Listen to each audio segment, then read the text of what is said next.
আসসালামু আলাইকুম। Advanced learning academy math and ইংলিশের পক্ষ থেকে তোমাদের সবাইকে জানাই অনেক অনেক শুভেচ্ছা ও অভিনন্দন। সুপ্রিয় ষষ্ঠ শ্রেণীর শিক্ষার্থীরা, আজ সমাধান করব তোমাদের গণিত বইয়ের অনুশীলনী 3.3 এর পৃষ্ঠা 75-এ যে যে সৃজনশীল প্রশ্নটি দেওয়া আছে, আজকে আমরা সেটা সমাধান করব।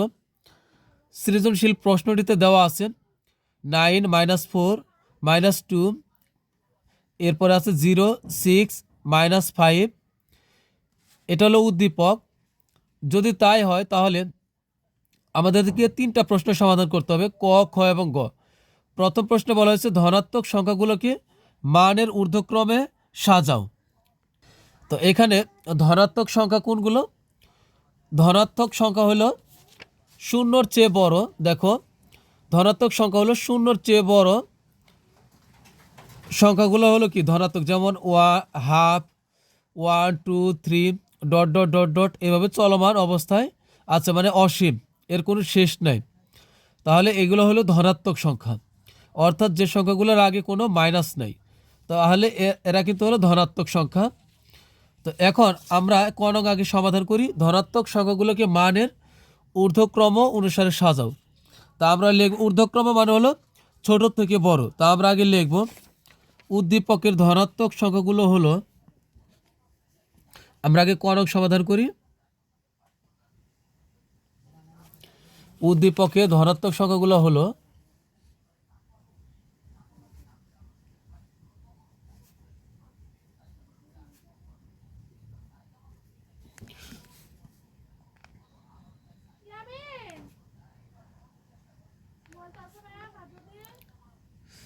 উদ্দীপকের ধনাত্মক সংখ্যাগুলো হলো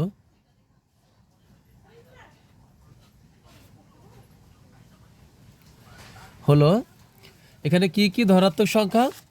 ধনাত্মক সংখ্যা হলো 9 আছে, এটার আগে কোনো মাইনাস নাই, 0 কিন্তু বাদ, এরপর হলো 6, তাহলে 9 আর হবে 6, 9 আর 6, তাহলে আমরা লিখব কি 9 এবং হলো 6।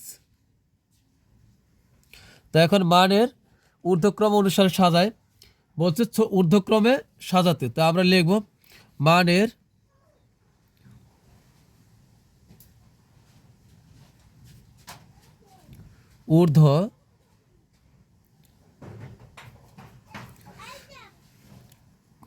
ঊর্ধ্বক্রমানুসারে সাজালে পায়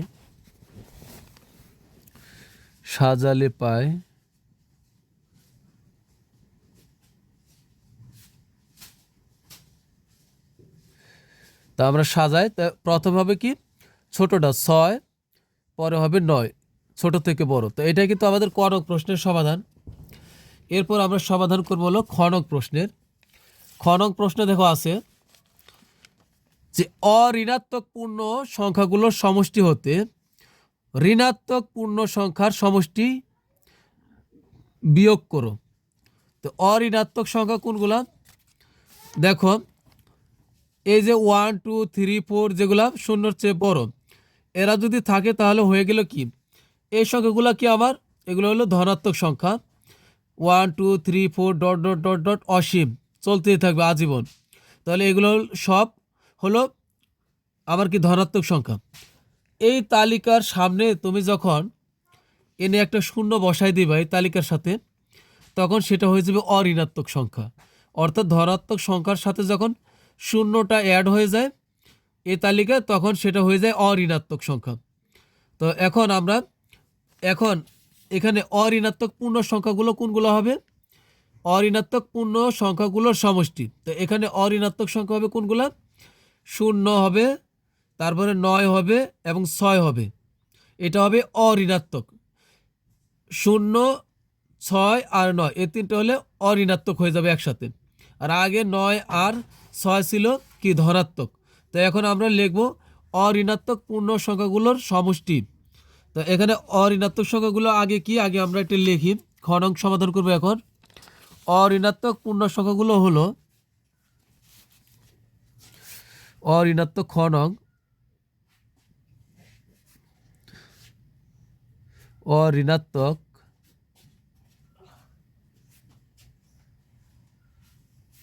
সংখ্যাগুলো হলো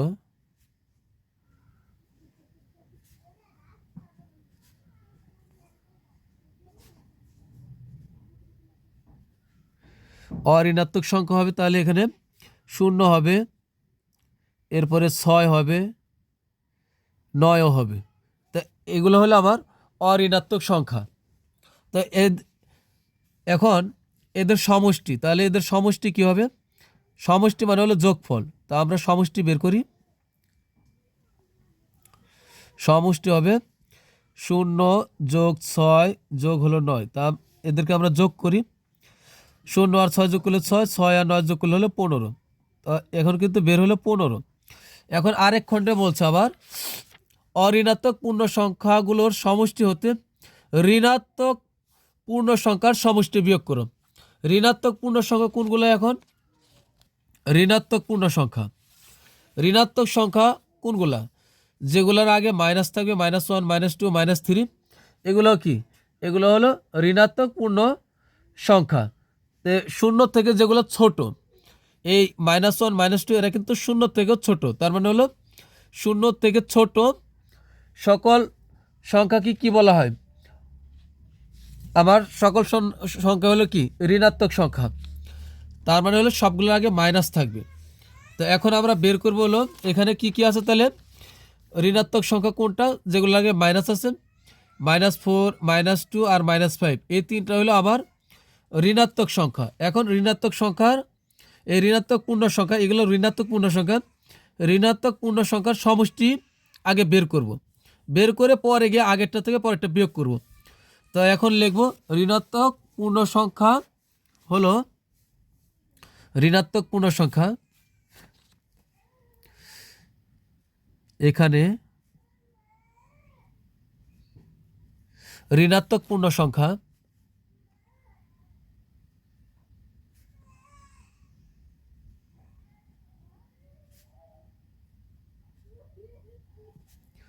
ঋণাত্মক পূর্ণ সংখ্যা ঋণাত্মক পূর্ণ সংখ্যা হবে কত কত আছে? -4, -2, -5।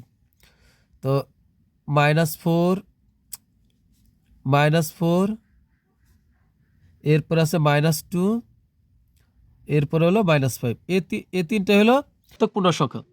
এখন এদের সমষ্টি বের করতে হবে। তো সমষ্টি মানে হলো যোগফল।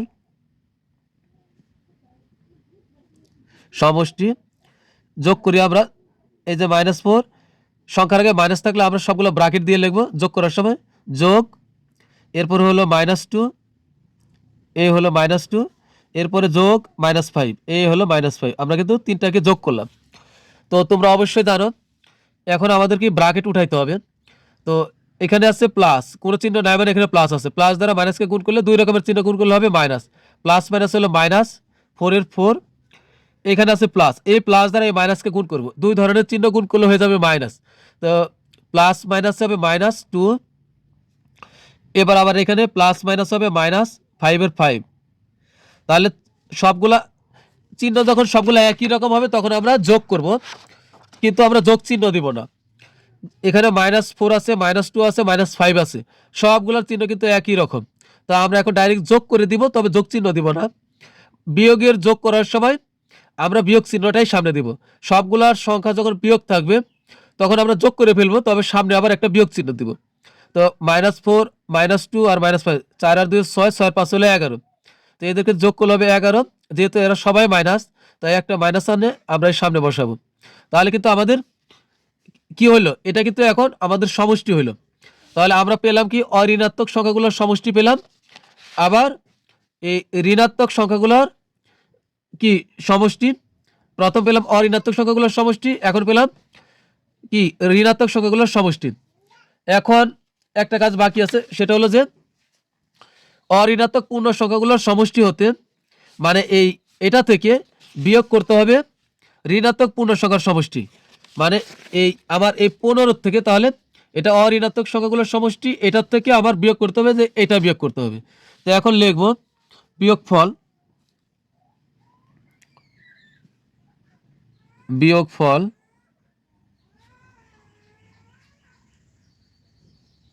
তো বিয়োগফল আগে 15, এই 15, এরপরে আমরা বিয়োগ দিলাম, বিয়োগ করতে বলছে তাই এ বিয়োগ দিলাম।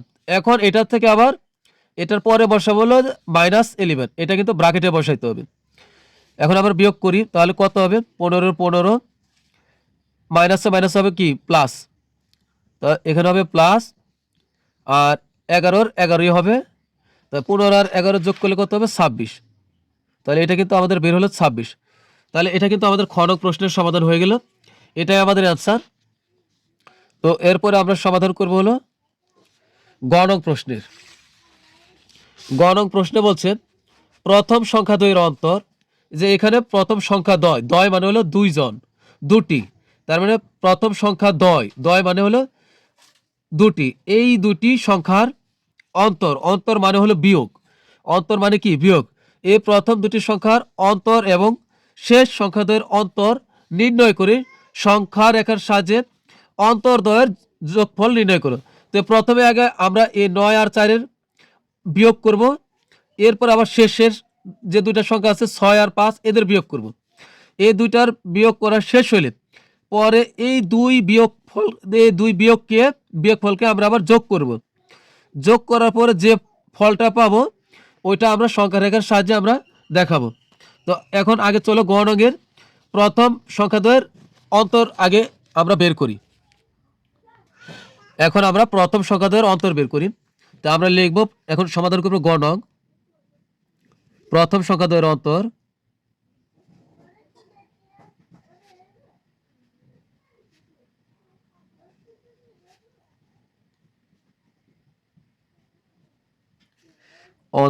অন্তর মানে হলো বিয়োগ।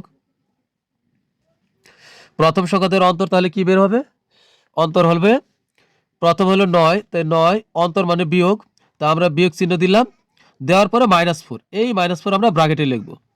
তো এই যে প্রথম সংখ্যা 9, পরে অন্তর মানে বিয়োগ চিহ্ন, এরপরে -4, মাইনাস থাকার কারণে কিন্তু আমরা এখানে ব্র্যাকেট দিছি। তো এখন আমরা বের করলে কত হবে? 9 9 হবে, মাইনাসে মাইনাস হবে কি প্লাস, একই ধরনের চিহ্ন গুণ করলে হবে প্লাস, তো এখানে হবে প্লাস 4 4, 9 আর 4 যদি যোগ করি তাহলে হবে 13। তাহলে এটা কিন্তু হয়ে গেল। এরপরে প্রথম সংখ্যাদ্বয়ের অন্তর গেলে এখন দ্বিতীয় সংখ্যাদ্বয়ের অন্তর বের করতে হবে। তো আমরা দ্বিতীয় সংখ্যাদ্বয়ের অন্তর বের করি এখন, শেষ সংখ্যাদ্বয়ের অন্তর। তা আমরা লিখব শেষ সংখ্যাদ্বয়ের অন্তর,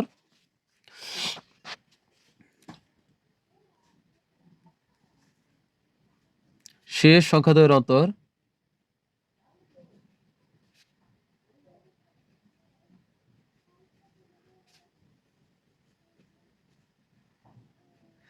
শেষ সংখ্যাদ্বয়ের অন্তর হবে, শেষ সংখ্যা হলো আমাদের 6, আর হলো 6 আর -5।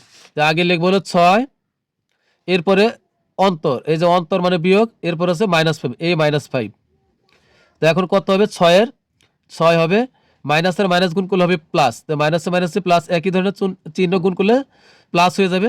তো 5, তো এখন কত বের হলো? 6 আর 5 যোগ করলে হলো 11। তো এটা পেলাম আমরা 11। তো এখন সর্বশেষ বলছে কি, যে প্রথম সংখ্যাদের অন্তর বের করতে বলছে, বের করলাম, শেষ সংখ্যাদের অন্তর তাও বের করলাম, নির্ণয় করে সংখ্যা রেখার সাহায্যে অন্তর্দ্বয়ের যোগফল, এই যে দুইটা অন্তর পেলাম আমরা, এই একটা অন্তর পেলাম হলো এই একটা অন্তর 13, এই একটা অন্তর হলো 11। এখন এদের যোগফল আগে বের করি, যোগফল বের করার পরে এটা আমরা আবার সংখ্যা রেখার সাহায্যে দেখাবো। তাহলে অন্তর্দ্বয়ের যোগফল কত হবে?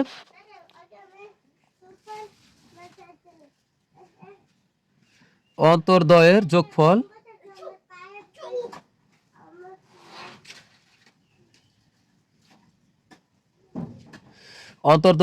হবে কত? যোগফল প্রথমটা আছে 13, পরেরটা হলো 11। তো 11 আর 13 যোগ করলে কত হবে? 24, 24। তো এটা কিন্তু আমাদের যোগফল হলো 24। এখন এটা আমাদেরকে সংখ্যা রেখায় দেখাইতে হবে। এখন আমরা এই অন্তর্দ্বয়ের যোগফল দেখো কত? 24। এটা আমরা সংখ্যা রেখায় দেখাবো। তো এই জন্য আমরা এখানে কি বলছে, যে সংখ্যা রেখার সাহায্যে অন্তর্দ্বয়ের যোগফল নির্ণয় করো। তো সংখ্যা রেখার সাহায্যে অন্তর্দ্বয়ের যোগফল আমরা নির্ণয় করব। তো প্রথমে আছে কত? প্রথমে আছে হলো 13। দেখো প্রথমে আছে হলো 13। তো 13 কি আমরা আগে প্রথমে 13 নিব, 13-র সাথে যোগ করবো হলো কত? 11। তো 13-র সাথে 11 যোগ করলে কত হবে? দেখো এটা হলো একটা সংখ্যা রেখা, তো এটা হলো আমাদের মূল বিন্দু, এটা জিরো। জিরো থেকে আমরা ডান দিকে যত যাব এটা হলো সব ধনাত্মক। তো এখানে আমাদের দুইটা সংখ্যায় কিন্তু ধনাত্মক, একটা 13 না, একটা হলো কত 13 আরেকটা হলো 11। তো দুইটা সংখ্যা কিন্তু আমাদের হলো যোগ চিহ্ন, অর্থাৎ এরা হলো ধনাত্মক। তো আমরা মানে এদের আগে কোনো চিহ্ন নাই মানে এটা ধনাত্মক, 11 ধনাত্মক, 13 ধনাত্মক। তো এর আগে কোনো চিহ্ন নাই মানে এরা যোগ, অর্থাৎ ধনাত্মক। তো আমরা ডান দিকে যাব, হাতের ডান দিকে যাব হলো ধনাত্মক, আর বাম দিকে যাব হলো ঋণাত্মক। তো আমাদের এখানে যেহেতু ঋণাত্মক নাই, তো আমাদের ঋণাত্মক, কিন্তু আমরা সংখ্যা রেখে এঁকেছি তাই আমরা ঋণাত্মকগুলো দেখাই দিলাম। তো এখন যোগ করবো হলো 13। তো এই শূন্য থেকে প্রথমে আমরা ডান দিকে যাব হলো 13 ঘর, যেহেতু 13 আছে প্রথমে, শূন্য থেকে ডান দিকে যাব আমরা 13 পর্যন্ত। তাহলে আমরা যাব হলো এখান থেকে যাব হলো 13 পর্যন্ত, এই 13 পর্যন্ত, 12 13 এই পর্যন্ত যাব আমরা।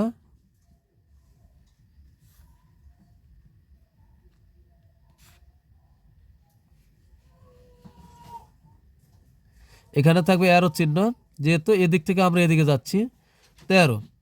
এখন 13 থেকে 13-র সাথে আবার যোগ হবে 11, 13-র সাথে আবার কত যোগ হবে 11, অর্থাৎ আমরা 11টা ধাপ দিব। তো 13 1 2 3 4 5 6 7 8 9 10 11 এই পর্যন্ত। তো আবার যাব আমরা এই পর্যন্ত।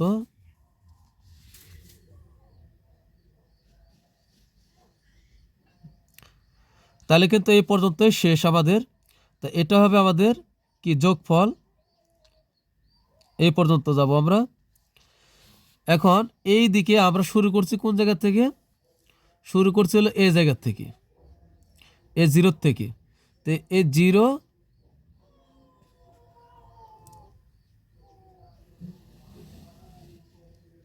আর আমরা এ পর্যন্ত যদি যোগ করি তাহলে আমাদের কত দাঁড়ায় হলো 24, কারণ এই 13 আর 11 যোগ করলে 24। তো আমরা এটাকে বোল্ড করে দেব, কালো করে দেব একদম। তো এটা আমাদের যোগফল, তো 24 পর্যন্ত, এদিক থেকে জিরো, তার মানে হলো 0 থেকে 24 পর্যন্ত আমাদের যোগফল। 13 আর 11 যোগ করলে হবে 24। তো এটাই কিন্তু আমাদের সংখ্যায় রেখার সাহায্যে যোগফল হয়ে গেল।